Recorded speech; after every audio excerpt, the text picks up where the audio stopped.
A labaran namu na yau za mu duba ne zuwa ƙasashe guda uku, amma da farko ga muhimman kanunsu. Za ku yi cewar sabuwar takaddama ta kunno kai tsakanin ƙasar Isra'ila da kuma ƙasar Iran, wacce za ta iya kaiwa ga komawa filin daga. Sannan kuma za ku yi cewar dakarun Houthi na Yemen sun gargaɗi ƙasar Isra'ila akan karya yarjejeniyar zaman lafiya tsakaninta da Gaza. Haka zalika ƙasar Amerika ta cire dukkan wani takunkumi da ta ɗora wa ƙasar Siriya. To duka dai waɗannan su ne labaran da za mu tattauna a yau, sai ku gyara zama domin jin cikakkun labaran.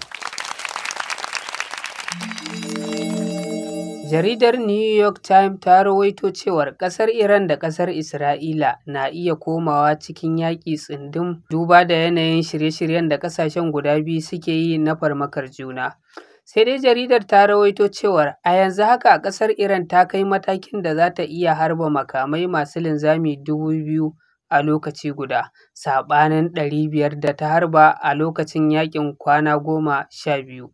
Sai dai jaridar ta ƙara da cewar ƙasar Iran a yanzu haka tana haɓaka makamin uranium ɗinta wanda ta kawo shi kusa da cibiyoyin makaman nukiliyarta. Inda wato jaridar ta rawaito cewar ƙasar Iran ta hana wa jami'an kula da makamashin nukiliya na duniya baki ɗaya ganin yanda matakin wato uranium ɗinsu yake. Sai dai a tun wancan lokacin kafin a shiga yakin kwana 12, ga uranium ɗin ƙasar Iran ya kai mataki ya kai wato kashi 60 cikin 100. Inda da zarar ya kai kashi 100, ƙasar Iran za ta iya wato ƙirƙirar makamin nukiliya, za ta iya ƙera makamin nukiliya. Sai dai jaridar ta ƙara rawaito cewar ƙasar Iran ta ɓoye dukkanin wasu bayanai da zai sa a gane cewar ga yanda wato matakin uranium ɗin nata ya kai. Inda jaridar ta rawaito cewar a yanzu haka ƙasar Iran duba da irin yanayin aikin da take yi kullum babu dare babu rana ko da yaushe, ƙasar Iran a yanzu haka za ta iya ƙera makamin bom na nukiliya har guda 11.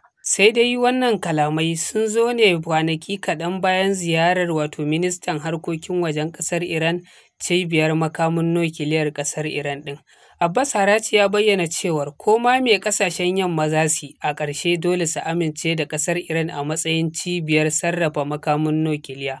Abbas Araghchi ya ƙara da cewar ƙasar Iran a yanzu haka ta sha bamban da sauran ƙasashe, musamman ƙasashen da suke da makamin nukiliya. Inda ƙasar Isra'ila take ganin matuƙar ƙasar Iran fa ta mallaki makamin nukiliya ko kuma ta ci gaba da bunƙasa uranium ɗinta, to tabbas babbar matsala ce ga ƙasar Isra'ila, wacce hakan ta sa ƙasar Isra'ila za ta iya ɗaukar mataki na kai farmaki a kowane irin lokaci, duba da ƙasar Iran ɗin ta ƙi ba da haɗin kai domin tattaunawa ta diflomasiya da ƙasar Amerika. Hakan ta sa ƙasar Isra'ila ta kasance a barazana, wanda wato shi daman shugaban ƙasar Isra'ila ya ce matuƙar ƙasar Iran ta ci gaba da haɗa makamin nukiliya, to tabbas barazana ce ga ƙasar Isra'ila, don haka ba zai taɓa bari wannan ya faru ba. Hakan ta sa masana suke tunanin cewar ƙasar Isra'ila dole ta kawo hari ƙasar Iran. Sai dai ƙasar Iran ta sha nana da cewar duk lokacin da ƙasar Isra'ila ta yi kuskuren kai mata hari,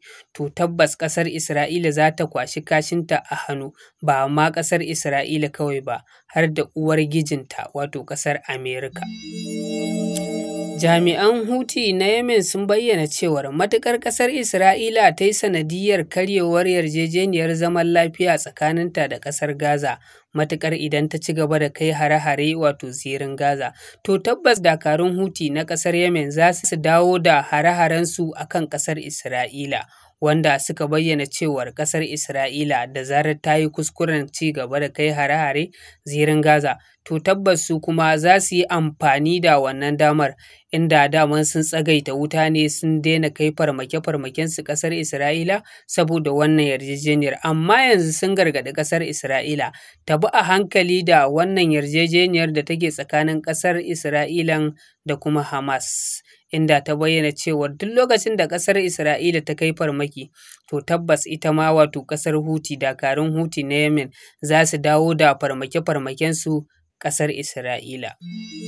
A yau 11 ga watan Nuwamba, shugaban ƙasar Siriya ya kai ziyara gun shugaban ƙasar Amerika, karo na farko dai da ɗan ta'adda ya kai ziyara gun shugaban ƙasar Amerika Donald Trump. Ga abin da ziyarar ta ƙunsa. A ziyarar sun tattauna batutuwa muhimmanci tare da ƙulla yarjejeniyoyi da dama, wanda daman kun san ƙasar Amerika matuƙar ta samu ƙasar da za ta dinga kwasar ma'adanai ko kuma in ce wasu sirrika wasu abubuwa, to tabbas za ta yarda ta ƙulla ƙawance da wannan ƙasar, wanda hakan ake ganin ya saɓawa dokoki na duniya gabaki ɗaya. Tattaunawar tasu dai shugaban ƙasar Amerikan ya ɗage dukan wasu takunkumai da ya ɗora wa ƙasar Siriya, inda ya bayyana cewar ya ɗage waɗannan takunkuman ne saboda ƙasar Turkiyya da kuma ƙasar Isra'ila, wanda ya bayyana cewar ƙasashen guda biyu su suka yi shige da fice akan ɗage wannan takunkumin,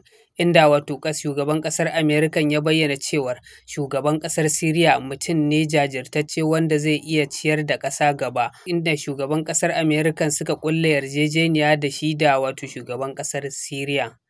To duka dai waɗannan su ne labaran namu na yau, amma idan da wani abu nan gaba za mu zo mu kawo muku shi nan ba da daɗewa ba. Allah ya sa mu dace.